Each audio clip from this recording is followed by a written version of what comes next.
វា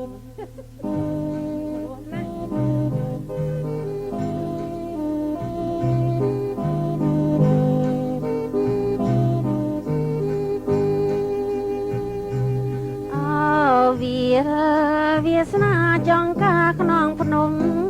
សាច់ល្អដងច្រឡំធម្មជា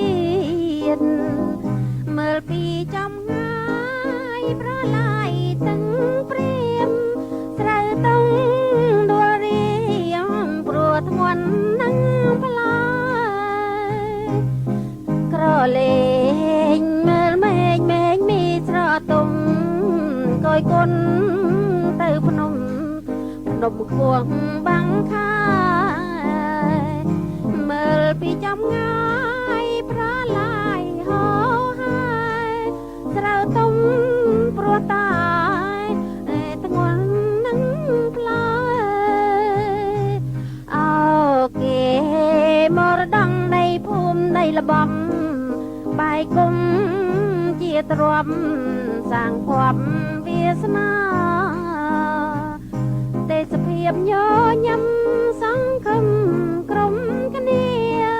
សំពើកម្ពុជាយាត្រា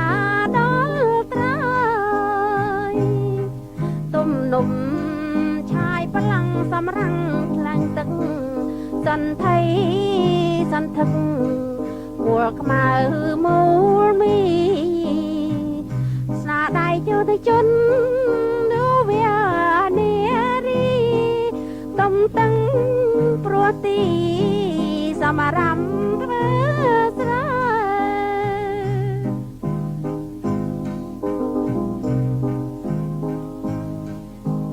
វត្តនេះក៏ថាក៏សូមតែចាប់តែប៉ុណ្ណេះឯង